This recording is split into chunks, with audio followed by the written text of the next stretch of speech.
Every positive impact can also have a negative impact. So if we don't understand them, it could give the wrong advice to our citizens. It could really put them off. It could write wrong policies and basically just take from a different cultural system. And we do see what we call the tech colonialism, where we see all the data coming from the US into other regions. That's also another risk that we really have to make sure it's inclusive. We don't cut out certain areas and certain demographics. Welcome to AI, Government and the Future, a podcast by Corner Alliance. We explore the intersection of artificial intelligence, government and the future. We work with government to create results. We ignite your agency's mission by helping you to design and implement high-impact and innovative federal programs in AI, broadband, cybersecurity, public safety, and more. Being a government ally is at the core of all we do. Welcome back to AI, Government in the Future. I'm your host, Marc Leh, and today I'm thrilled to have Dr. Eva-Marie Muller-Stuler join us. Dr. Eva-Marie Muller-Stuler is an award-winning data and AI pioneer who has garnered global recognition for her expertise in AI governance and data science methods for over 2 decades. She's a sought-after advisor to governments and international institutions such as the UN, UNESCO, ICGA. Currently, she serves as a partner at Ernst Young, where she leads the data and AI practice for Middle East and North Africa. Previous lead of AI overseeing the development and implementation of complex data science and AI projects. Before joining EY in January 2022, she was the Chief Technology Officer for AI and Chief Data Science for Middle East and Africa at IBM, and also served as the Director and Chief Data Scientist at KPMG in London, where she led one of the first data science teams in Europe to develop groundbreaking data-driven methodologies, techniques, and AI applications for business decision support. So welcome, Dr. Eva-Marie, and we're happy to have you on the show. Thank you very much, Marc. I'm very excited to hear your perspective on a variety of topics here today. I think where we'll begin is, just kind of getting a little bit of background and current focus of your career. And I guess if you don't mind describing what led you to begin your journey in this field and kind of what initially sparked your interest in AI and potential ethical or business support implications of the technology. So I started basically right at university. I studied mathematics. And at that time, everybody was like, there's nothing you can do with mathematics. You can become a teacher, you can become a professor, or you can become an actor. But really, I assure you really want to study something so theoretically. So I then decided, okay, to ensure that I might get a job after university, I added business and I added computer science, which at that time was a really odd combination. I think today everyone is looking for someone with that background. After university, I started my career also at EY. Actually, I started there and I came back and in corporate performance improvement and valuation. At that time, we were looking at financial models and balance sheet, P&L, and so on, and to understand how we can forecast corporate performances and how we can improve it. And what are the points where we can improve certain return on cash flows and so on. And actually, that really impacted the way I now see data science and AI for corporates. Because I always say there's a difference between innovation and corporate performance improvement. And a standard data science and AI team should focus on corporate performance improvement. So it really comes to where can we make business decisions, where can we make better, smarter, cheaper decisions, save money, increase revenue, or manage the risk. After doing my PhD in AI, I went to the UK and I became restructuring director of an investment fund. And there we realized the more data and the more information we have, the better our models get and the better we are able to outperform competition and the market because we had better insights. So that led to me joining KPMG in 2013, where we were building the first data science and AI team in Europe across all consulting industry. The industry didn't exist back then. We called us always on machine for better business decisions and complicated names like that. And we decided to use a mathematical and a science approach to forecast what is happening in the market. How can we forecast sales? How can we manage the risk? How can we understand what our customer wants. And at that time, it was the beautiful area before any legislation in that field. We were building massively connected ecosystems. And then we realized we have so much information about the people that we could actually go ahead and just start blackmailing people. It was getting to the point where we were like, why are we even bothering building financial models?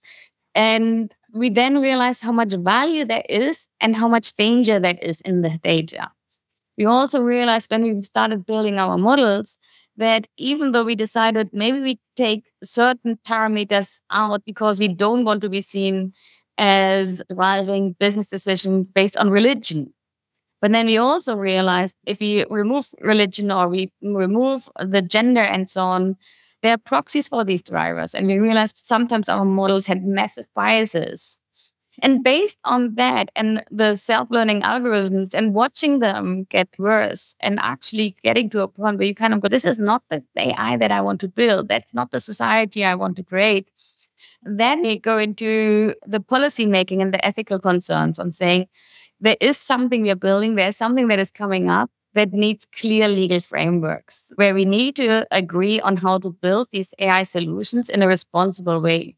That's how it all started. And I mean, the fascination and the passion is always there because no other field or hardly any other field, you can have such an impact on people's life, on businesses and so on.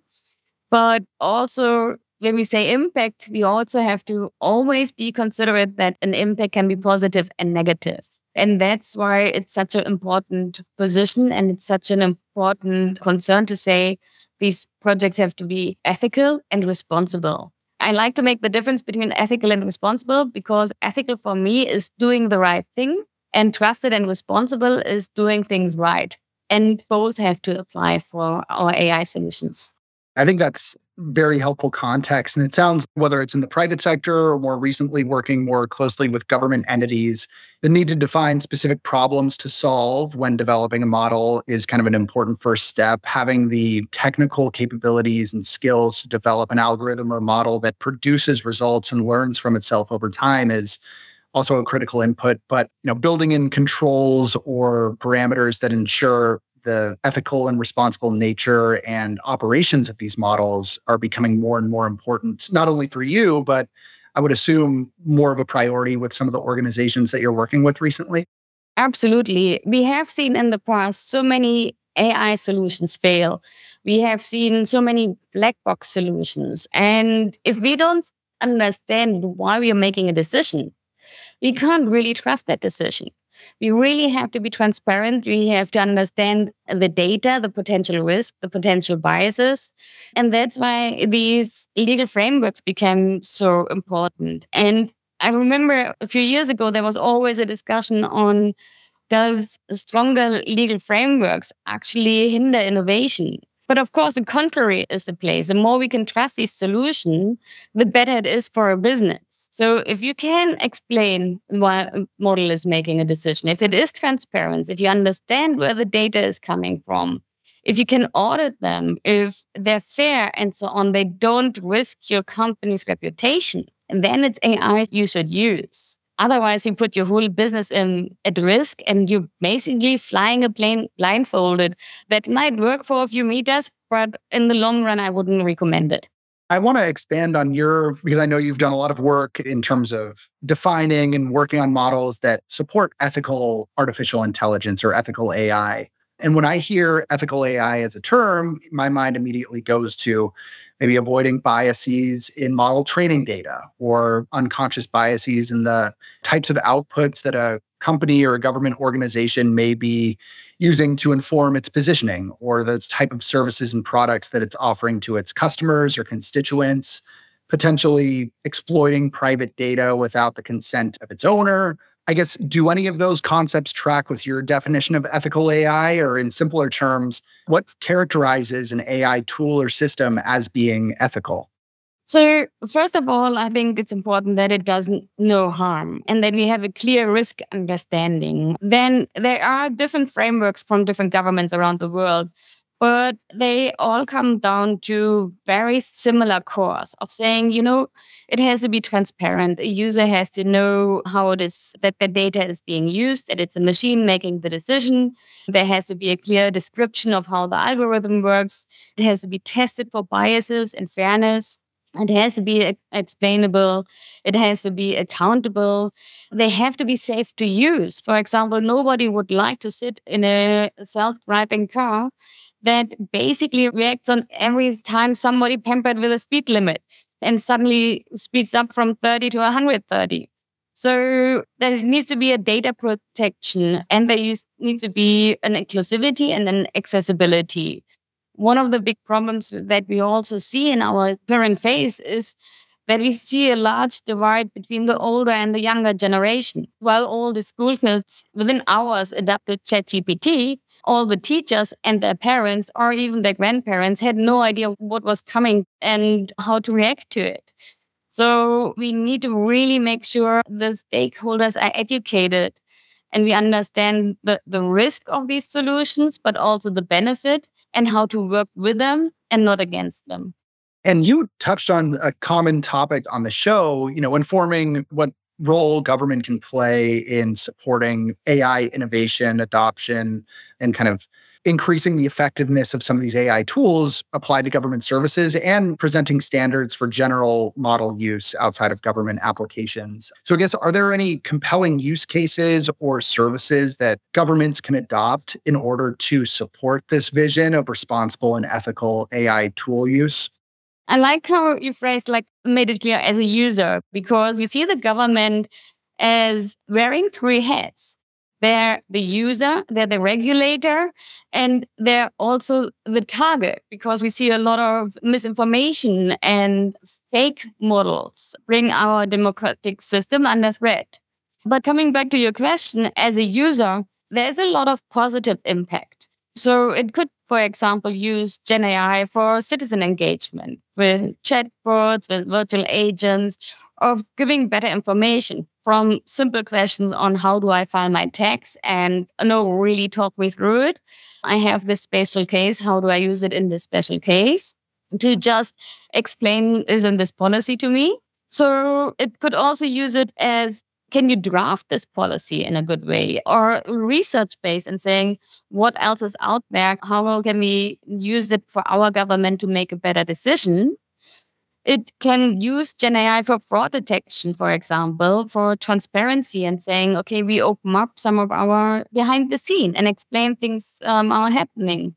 You could use Gen AI tools to analyze, for example, the citizens' opinions, or increase security, or just draft the law. But with all of that in mind, we have to be careful. Gen AI solutions, it's best to use them like they're your intern who draft your things instead of they're the master you have to listen to, because they still have a lot of issues. They're still not 100% correct all the time. And as I say, every positive impact can also have a negative impact. So if we don't understand them, it could give the wrong advice to our citizens. It could really put them off.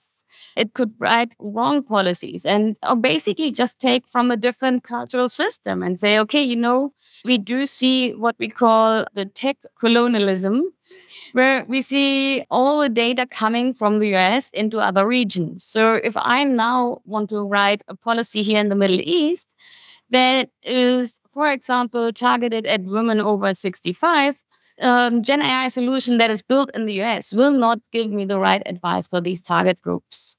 And again, that's also another risk, that we really have to make sure it's inclusive.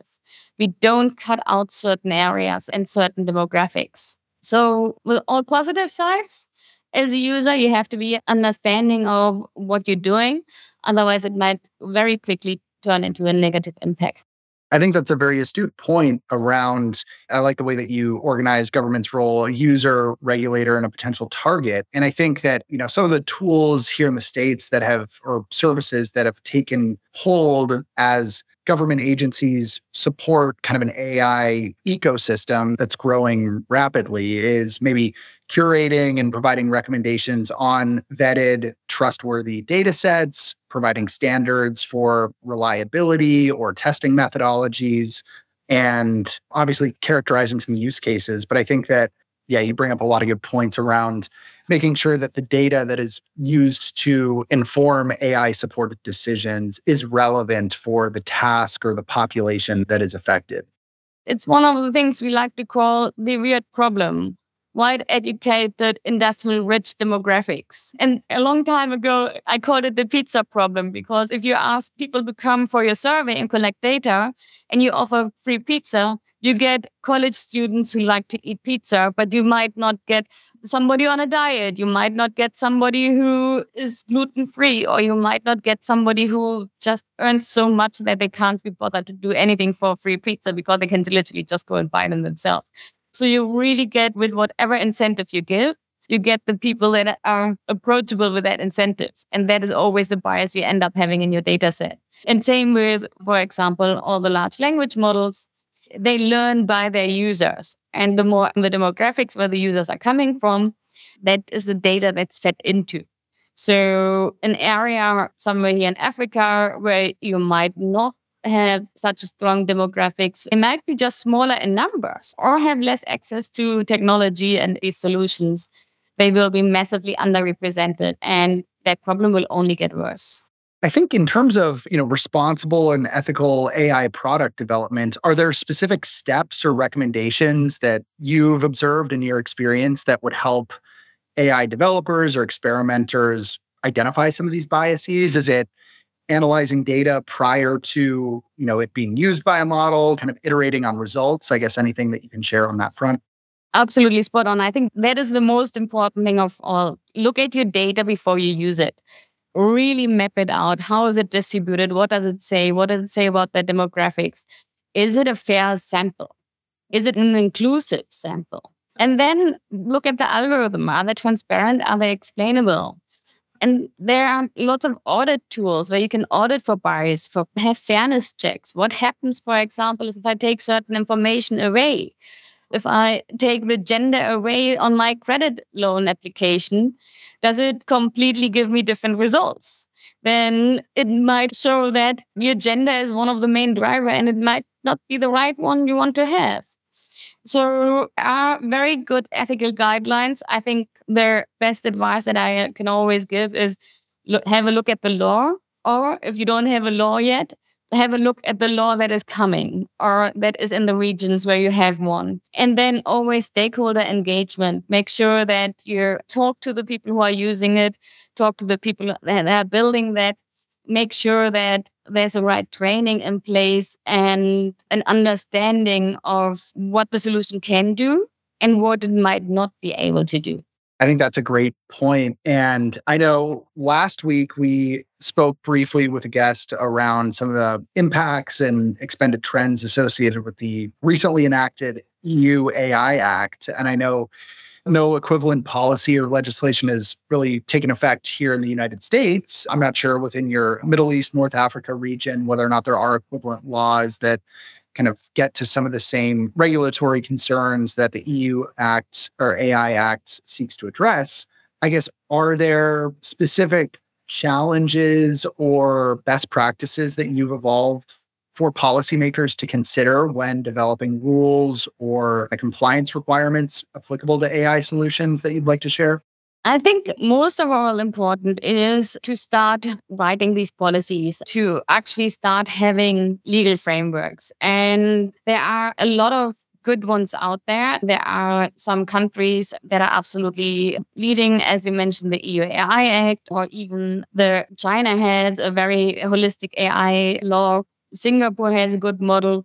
So there are more and more governments drafting them. The New York Responsible AI framework is also very good.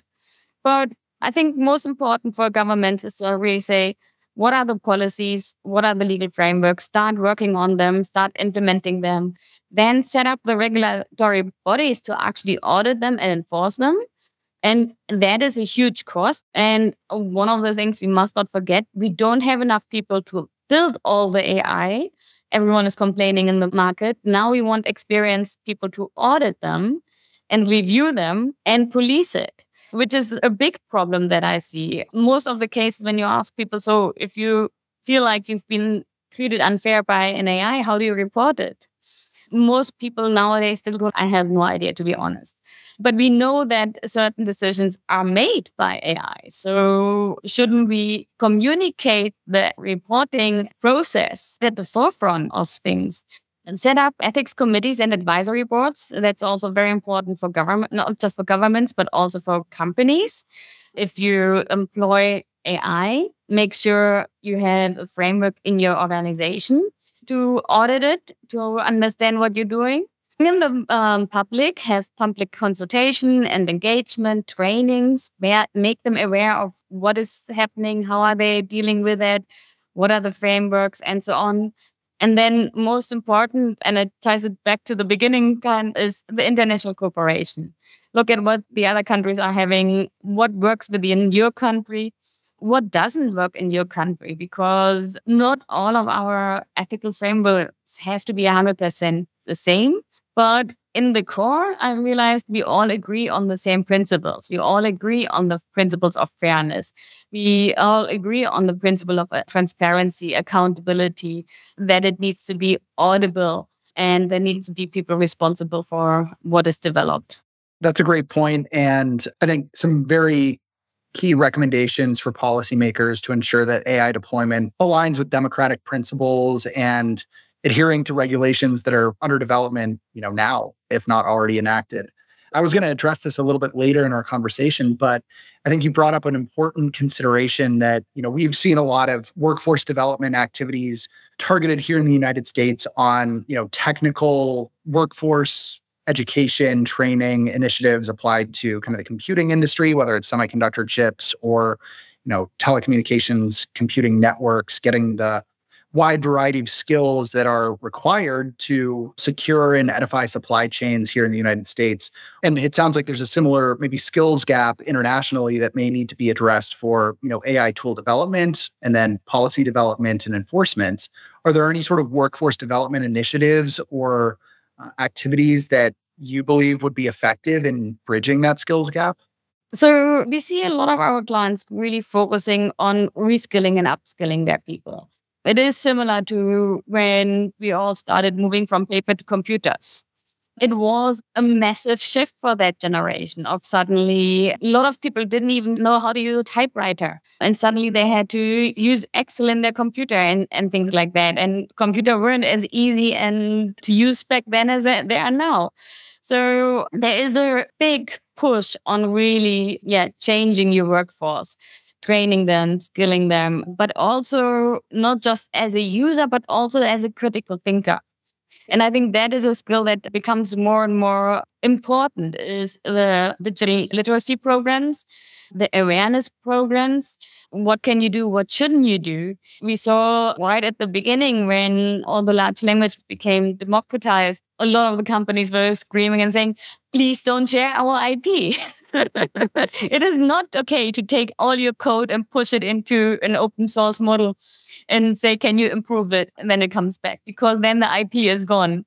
Even these skills that are not just coding skills, but really on how do I use AI are becoming more and more important. And then, of course, the question of, is it correct? Because we still have, with a lot of the Gen AI, we have the problem of hallucination. And hallucination could be of misinformation. It could be of the model putting things together that doesn't belong together. These models are still not good in understanding irony and satire. And I think it was Bing that answered beautifully on the question, what is the right amount of stones to eat? With the answer, the best amount of stones to eat is a small amount of stones. That was actually not a hallucination in the classical sense, because the information was taken from an article from The Onion that has actually written an article that you should only eat a small amount of stones. And the model picks it up and thinks that's actually the truth. So with all of that, we always have to be careful on what comes back. We also saw the story of right when the models were released, a lawyer that shared all the confidential information of his law case. But not just that, he took the answer and took it to court and said, oh, this is how I run my case. And then was surprised, who's responsible? I lost. I want to sue the large language model company because the information wasn't correct. No, you have to be aware that it might not be your legal system that the answer is coming from, and you're still responsible for your own work. So all these kind of trainings and understandings we ideally give to society and to the people before we release a technology. And I think as AI becomes more prevalent in various aspects of government service, business decision-making, which I know has been a focus of yours throughout your career, I think maintaining impartiality and the focus on providing value to society or promoting broad societal benefits is becoming very critical. I guess, are there specific mechanisms from your perspective that will help ensure that the use of AI remains impartial and impactful in a positive way as these tools become more widespread and integrated with government services, business decision-making, things of that nature? There is a beautiful dilemma we actually call the Coleridge dilemma. And it says, the moment we create a technology, we don't understand the impact it will have. Once we see the impact it will have, it is already so ingrained in our culture and in our society that it's difficult to act on that. And with the speed of development of AI solutions, we actually see that problem getting bigger and bigger. But of course, with every model, you have to really think about what are the unintended consequences that you could have. Is it compliance with what you want to achieve, with your legal framework, what your business stands for, and even with your sustainable development goals, for example? How to gain public trust in them and really make sure you're constantly adapting to the changing environment, because we will not have a status quo. These models are getting better every day, and our use cases are changing every day. And also that is something you have to bear in mind when you're training your workforce. It's about continuous learning nowadays. The days where you finish university or you finish college or school and you're done with learning and you can burn all your books and at 5 p.m. it's time for TV. Unfortunately, these days are done, and it's the beauty, but sometimes it's also the pain of my industry that every morning I wake up, there are new news and the world has jumped. You brought up a term, a skill, an enabling skill that will help equip, professionals, whether they're a trained computer scientist or a business analyst or someone just entering the workforce, having critical thinking and understanding kind of the data science workflow of, all right, we have models that illustrate trends, predict outcomes, or edify decisions with better information. And there's a goal or a purpose behind the application or the model being built. So there's a problem to solve. There's a data set, information that's going to shed light on that problem. And there's a process that processes that information and produces a result. And whether it's an AI tool or a traditional R or Python script that you may work on in university, you're going to be revisiting that outcome and tuning the model to improve the precision of these results. And I think that whether you're a technical or a non-technical professional, having that mentality of understanding, all right, we have AI or automated tools that are reducing the amount of effort or investment of time or expertise that we need in a certain element of our organization's decision-making or operations is going to be an evergreen kind of in-demand skill, I would imagine. So I like your critical thinking label applied to that school of thought, certainly. And if it's done well, so I often get asked, so what is going to happen with all the people that will be replaced with AI? If it's done well, so we're still waiting for that to happen. We don't really see it. We just see unemployment dropping and higher demand for people and so on. So we don't see people are saying, okay, no, we now replaced you by an automated email response. We don't need our assistance anymore or something. No, we see a lot of jobs changing slightly. We see them focusing more on value generation and actually focusing on the really good answers instead of the messes. For example, with call centers, 80% of all the questions are the same. So we always say, okay, there are 20% of questions which make 80% of the volume. But with the other 20s, you normally didn't even have the time for. And you had to hang up frustrated and call 15 times until you finally got the operator who would know how to help you. And so if agent is implemented extremely well at Gen AI, you can now say, okay, you know what? We don't need to train our call center more on the standard questions. We actually make sure we provide a better customer service. And then you still need these people because people will be asking for more value in their interactions. I share in that belief. I mean, thinking through how AI may replace or supplement my current work, I mean, my attitude is frees up individuals to focus on value creation, as you say, kind of higher order strategizing, overseeing model development or refining or validating the results, kind of applying that sanity check that you had talked about. An AI tool leveraging the Onion periodicals as training data, then we need a human in the loop to make sure that data is or those outcomes are being flagged and disregarded and not things of that nature. But I do think that it frees us up to do more higher order strategic thinking and making decisions and acting on decisions that are informed by the results of AI tools. So I'm with you there. And then I know we had talked a little bit about Gen AI's rise and potentially spreading misinformation. Are there specific principles or activities that show promise in combating AI-developed misinformation from your perspective?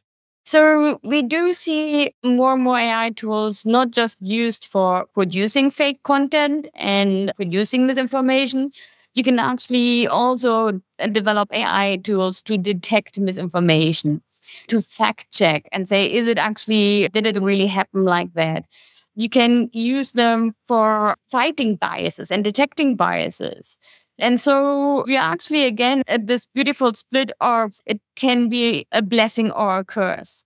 So if you use your AI tools right as a government or even as an organization, you can use them for enhancing the participation, but also ensure information integrity and fight the bias or ensure privacy. So again, you always have both sides of the coin.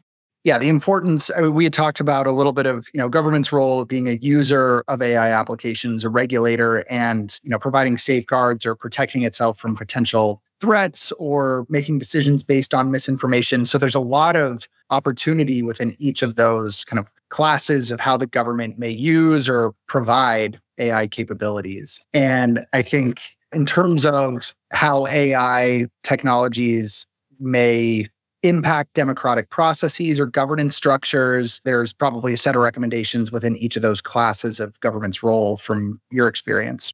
Yes, and pretty much everything that a government does has to be looked at and say, how can it be done better with using AI? And how can it, for example, be more transparent? How can we make our politicians more accountable for their decisions?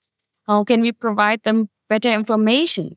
Can we check on the impact of their policies and saying, going forward, what will it actually mean for society and what does it actually mean for which demographics? That is an impact analytics we weren't really able to do in the past. We are able to pull in far more information across all sectors and saying, okay, tell me, what was a policy in agriculture? Does it work for us? Is there something crazy that actually makes sense for education? And this access of information is something we should not underestimate. And within the ethical AI frameworks, it can lead to more ethical decision making. If governments really prioritize the ethical considerations in using their AI, if they use responsible AI, they invest in the data and in data security and build the right bodies and enforcement around it, train the stakeholders, and keep the dialogue open. I think then there is a lot of positive effects that we can get out of it. Yes. I think when you were describing your professional background, looking at the return on investment from corporate expenditures, I think that's a huge priority for agencies here in the United States, looking at how do R&D investments or policy changes impact economic conditions? Do they create jobs? Do they create new patent applications? What are the tangible outcomes or impacts, good or bad, from policy or government operational interventions? And can we analyze those things more quickly, more accurately, so that we can kind of continuously improve the way in which decisions and priorities are set, at the federal level? I think would be a wonderful application of this tool that seems to align with a lot of your experience working in the private sector and with governments as well. Absolutely. Having said that, ROI can also be a very dangerous measurement because if I have, for example, in the medical field or even in policymaking, in policing or anywhere, I have $1 million to invest. The highest ROI I have in large cities on a wide demographic. So if the model works for all male between 20 and 40, I have smallest investment to do and have the highest return on investment. And picking up a model that works for all diverse groups is so exponentially more expensive than just saying, okay, I go for the most homogeneous group. That you have to be very careful to say, I drive my decision or I prioritize a project with the highest ROI. And in some cases, the ROI is actually in direct conflict with the ethical considerations.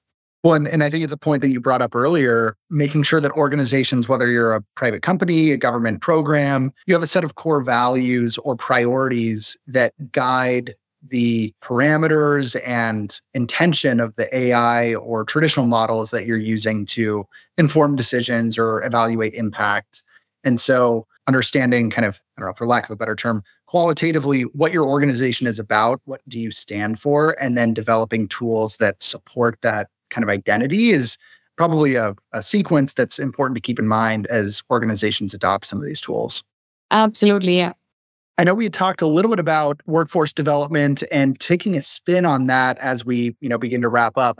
Are there any sort of public education and awareness activities that you think would be beneficial for governments or just the technical community at large to consider, knowing that AI models impact organizational decision-making and operations, whether or not you're on the engineering or prompting team, informing the development of these tools? Any sort of educational or outreach activities that you think would be beneficial to consider moving forward?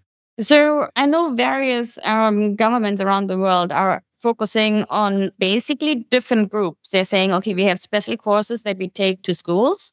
We actually have a learning and development budget there of starting with the youngsters to understand what pictures to put online and what not, about understanding that not everything about their iPad is as positive as they think it is.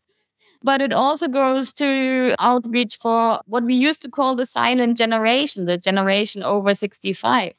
That might not have the access, or they might not have grandchildren who say, "Oh, grandma, come on, call me on WhatsApp. Don't use a phone," and things like that. So there are clear budgets set aside for. I think in pretty much I know from Singapore, I know from Germany, I know from even here in the UAE, there is a strong focus of government on saying, how do we keep the public up to date? And that could be class training, it could be online training, and various types of upskilling and reskilling. Most cases actually upskilling because it's more for the private use. Looking ahead, do you see any additional kind of long-term impacts that Gen AI may have on government operational systems or kind of the democratic process? Are there any risks or opportunities that either really excite you or keep you up at night as these tools become more and more widespread in public-facing applications? Yes, so I do think there is a big risk for our societies at the moment if we are not able to control the risk. We see massive misinformation campaign. We see fake news being a huge problem. We see fake profiles from politicians, fake Instagram accounts and everything. So there is a huge loss in trust in media as well.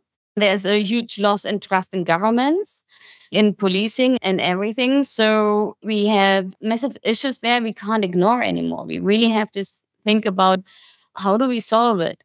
And how do we solve the dilemma of saying, oh, you shut me down, but it wasn't considered hate or harassment. That's my right of open speech. And saying, how do we find a proportional response to that and the legal framework that allows us to react proportionally and saying, okay, this is okay, but this is clearly not okay. And here we have to react. This we have to shut down. So there's a lot of risk that I'm seeing. I see also a lot of risk of unaware or untrained governmental decision makers making decisions on models that they didn't fully understand. Similar to the lawyer who won his law case, or the student who just handed in his homework because it came out of a large language model. We also have to be careful that our politicians don't fall into the same trap. So there is a lot of risk. We have to train across all governments and we have to react on it. We are at risk of losing the public trust. We are at risk of not being compliant with the ethical frameworks that the governments themselves wrote. So they should at least be compliant with them. And also for them, it is similar to every single one of us. It's also expected of every politician to be able to continuously learn, to adapt to the changing environment, to the legal bodies to react to it. To say, oh, we actually suddenly need an ethical AI advisory board in our government, which we previously didn't. We had a technology board or others, but it needs suddenly a different skill. And these risks are very much there. Even losing data, sharing data. We actually, back in the days when I worked in the UK, had a very different mind frame to publishing data than Germany. And in 2015, 17, when all of this was just developing, the UK was pretty much, let's publish data. Because when we publish the data, light is the best disinfection against fraud. And while the German mindset is far more, no, we really want to ensure people's privacy. I actually have a lot of German friends who are not on social media at all because they're like, it's nobody's business what I do in my spare time. And I really don't want this data to be shared with any company. But in these different approaches, there was also a lot of data leaks of underage teenagers who were seeking psychological help from government bodies and things like that being leaked and made public on the internet. And this training, this awareness, we often only do after the damage has been done. And we need to find a way to actually say, no, there needs to be a stronger security and privacy protection layer. Nowadays, we have the framework. So we are gone a long way from where we were. I do know that the kind of a risk-based, data-driven approach to applying certain classes of rules to AI models using different types of information is a core component of the EU AI Act. And I guess, are there other elements of, kind of an ideal framework from your perspective that would help increase the responsibility of scaling these models in government applications that we haven't addressed already? No, I actually think the risk framework is the very, very good framework. My preferred framework, because you start thinking in what is the potential harm? And then you say, how do we mitigate the potential harm?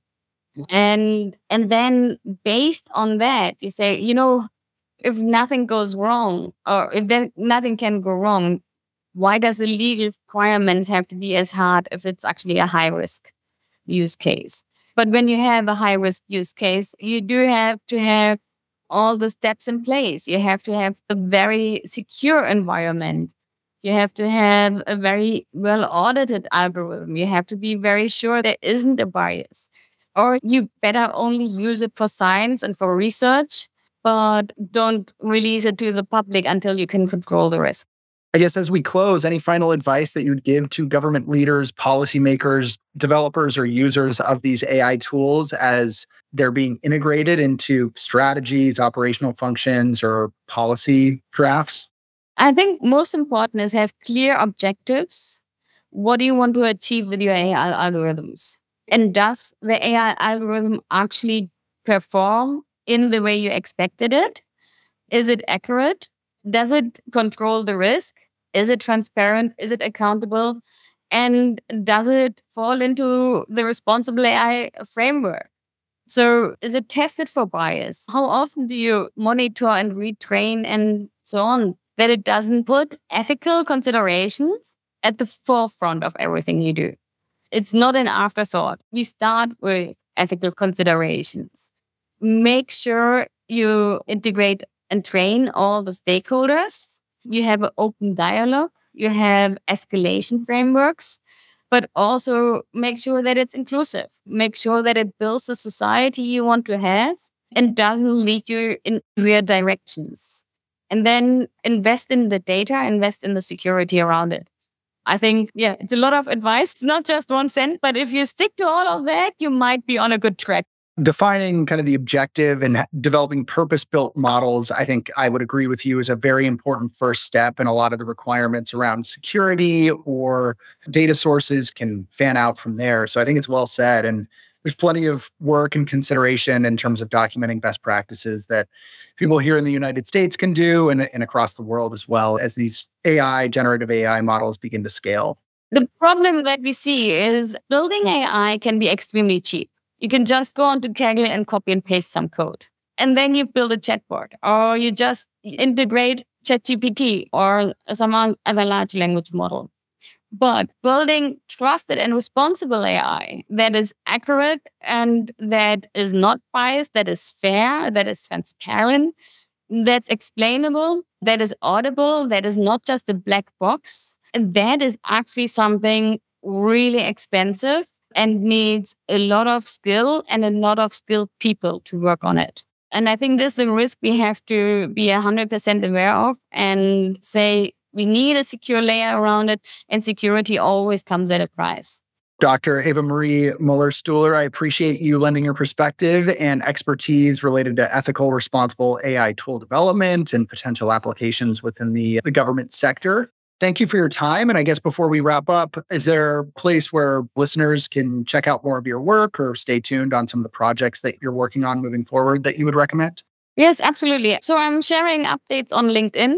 It's just Dr. Eva on LinkedIn. And I also have a website, www.dreva.ai. So dreva.ai. And I write blogs and watch a space. Wonderful. I will certainly check that out and encourage the listeners to do so as well. Thanks again for joining us today, and we will talk to you again soon. Thank you so much, Mark. AI, Government and the Future is brought to you by Corner Alliance. To find out more about Corner Alliance and how we work with government to create results, visit our website at corneralliance.com. And then make sure to search for AI Government Future in Apple Podcasts, Spotify and Google Podcasts, or anywhere else podcasts are found. And click subscribe so you don't miss any future episodes. On behalf of the team here at Corner Alliance, thanks for listening.